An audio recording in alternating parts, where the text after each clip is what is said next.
राम। आप देख रहे हैं उर्दू लिटरेचर। इस चैनल पे आप सभी का खैर मकदम है। हम देख रहे हैं मौलाना आज़ाद नेशनल उर्दू यूनिवर्सिटी के कोर्स बीएड उर्दू वालों के लिए मॉक टेस्ट का हल। उसमें से 40 सवाल देख चुके हैं।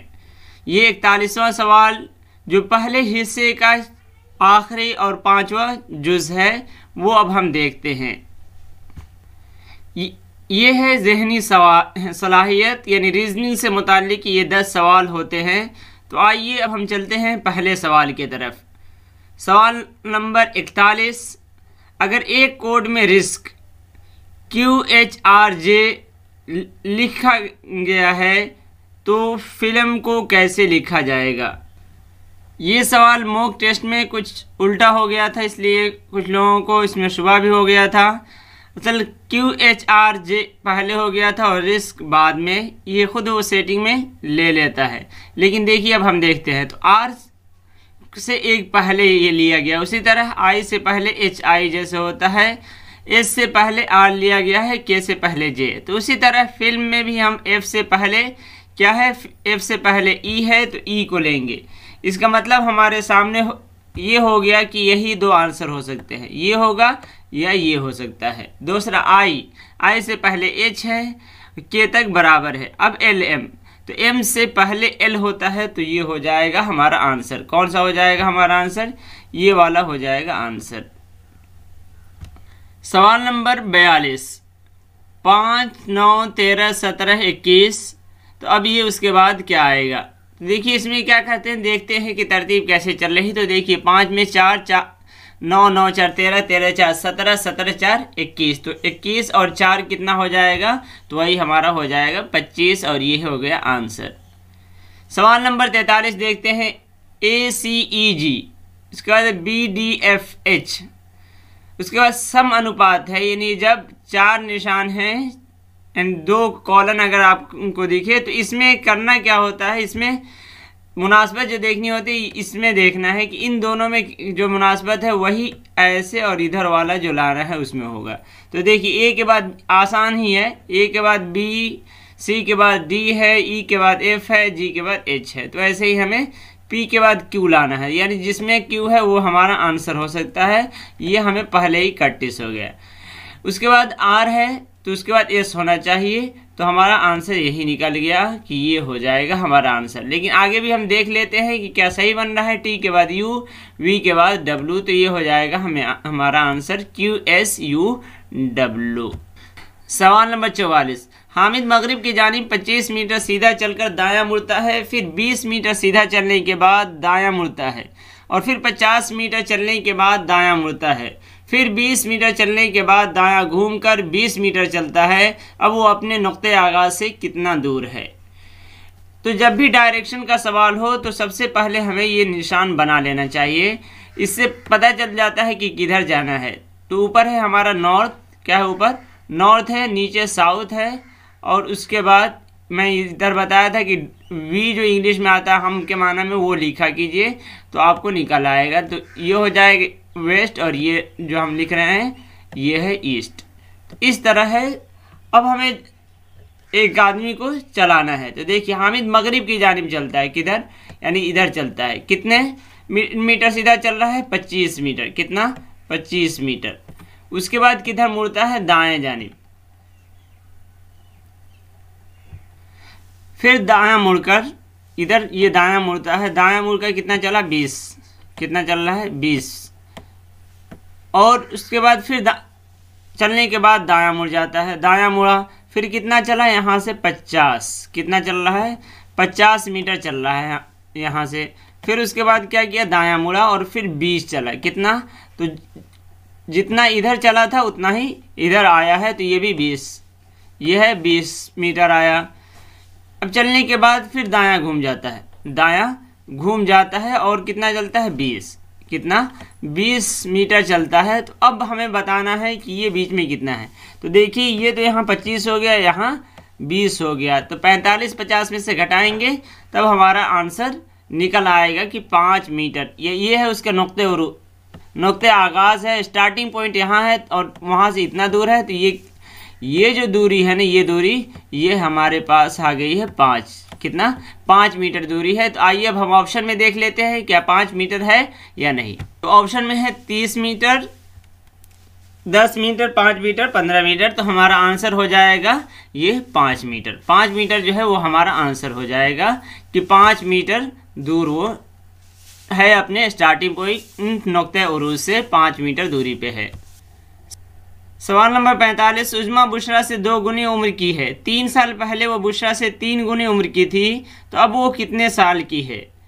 तो इसको निकालने का असल तो तरीका है कि इक्वेशन अगर आपको मालूम है तो इक्वेशन के ज़रिए से निकाल सकते हैं, लेकिन उर्दू के तालिब इल्म होने के नाते और हिसाब में हम कमज़ोर भी होते हैं, तो हम देखिए क्या करेंगे। चारों ऑप्शन में से एक एक को करके निकाल सकते हैं। थोड़ा सा वक्त लगेगा लेकिन ये परफेक्ट निकलता है, यानी इसका हल निकलता ही निकलता है। जैसे देखिए इसमें से हम अगर 6 का मान लें या 12 का मान लें। जैसे 12 को मानते हैं, कह रहे हैं कि 2 गुनी उम्र की है, उज़्मा बुशरा से 2 गुनी उम्र की है। तो अब ये 2 गुनी का अगर कर रहे हैं तो एक का निकाल लेंगे 6 साल, तब हो जाएगा ना 2 गुनी उम्र की। फिर कह रहे हैं 3 साल पहले, तो 3 साल इसमें से घटा लीजिए, 9 हो जाएगा और ये 3 हो जाएगा। तो अब हमें क्या निकल आएगा, 9 और 3 यानी ये 3 गुनी थी। तो इस तरह ये ज़रूरी नहीं कि पहले ही बार आप जो ऑप्शन चूज़ कर रहे हैं वही करेक्ट आंसर हो, लेकिन इस तरह आपको करेक्ट आंसर निकल आता है। तो इस तरह आप ऑप्शन लेकर चल सकते हैं। सवाल नंबर 46, किसी लड़के की जानिब इशारा करते हुए दिलनाज कहती है वो मेरे दादा की इकलौती औलाद का लड़का है। तो उस लड़के का दिलनाज से क्या रिश्ता है।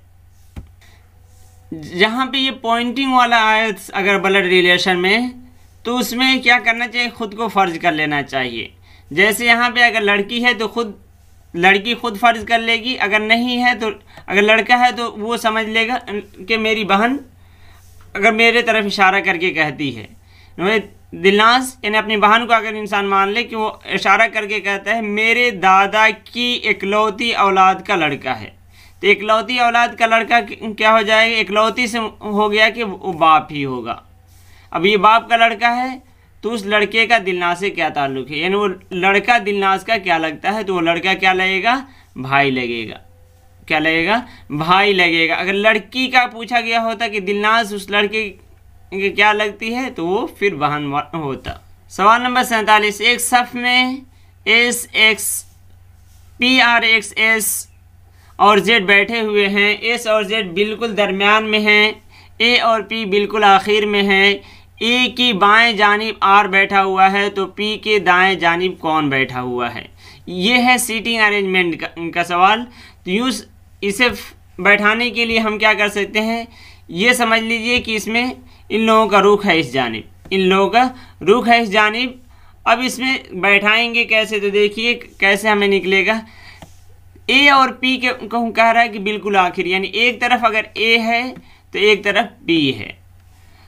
तो अब हमें एक तरफ ए बैठाना है और पी, तो किधर ए बैठाएंगे किधर पी बैठाएंगे।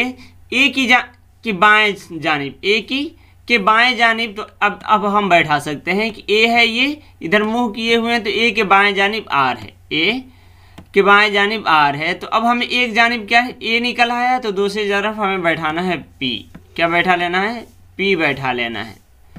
अब उसके बाद क्या कह रहा है, एस और जेड बिल्कुल दरमियान में है। अब ये किधर है, किधर कोई ये नहीं, एस और ये जेड निकल आएगा।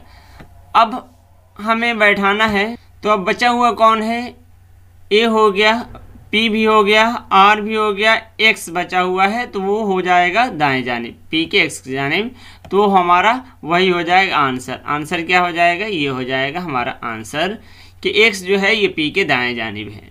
तो इस तरह से उसमें कहीं ना कहीं हिंट्स रहती है जहाँ से आप शुरू कर सकते हैं। सवाल नंबर 48 है, मुंदरजेल में से कौन मुख्तलिफ है। तो देखिए इंच है, उसके बाद है औंस है, यार्ड है और सेंटीमीटर। तो ये इंच, यार्ड बोलते हैं गज को, सेंटीमीटर ये तीनों जो है ये कोई लंबाई नापने के लिए है, जबकि औंस जो है ये पाउंड का 12वां हिस्सा होता है, तो ये इससे अलग है। तो यही हमारा जवाब हो जाए। सवाल नंबर 49 है, इसमें कुछ अल्फाज दिए हुए हैं जिसको लुगाती तरतीब देनी है। सबसे पहले अलिफ आता है, तो अब देखिए इसी एतबार से सिर्फ 2 ऑप्शन हमारे पास हैं जिन्हें देखना है। ये और ये, इसमें अलिफ पहले है, फिर बा है, फिर ता, तो हो जाएगा, यहीं पे हमारा निकल गया ये आंसर। उसके बाद भी देख लेना जीम वाव या है, तो ये हमारा आंसर हो जाएगा। तो इस तरह इसमें देखनी होती है। कभी कभी इंग्लिश के अल्फाज भी देते हैं तो उसमें ये देखना होता है, कभी कभी एक ही दे दे, जैसे पी से, जैसे अलिफ से ही अगर यहाँ रहता है या बा से ही 2 हर्फ रहता है तो फिर देखा जाएगा दूसरा कौन पहले है, तो उस तरह उसका जवाब तय करते हैं। ये रहा इस हिस्से का आखिरी सवाल, सवाल नंबर 50। आगरा ताजमहल, यानी आगरे का ताजमहल से जो निस्बत है वही आपको बताना है कि हैदराबाद में कौन सी जगह है। तो जानते हैं हैदराबाद के मशहूर है चार मीनार, क्या है, चार मीनार है, तो ये इसका आंसर हो जाएगा चार मीनार। इस तरह ये हिस्सा भी मुकम्मल हुआ। अब मुझे दीजिए इजाज़त, अलविदा, नमस्कार।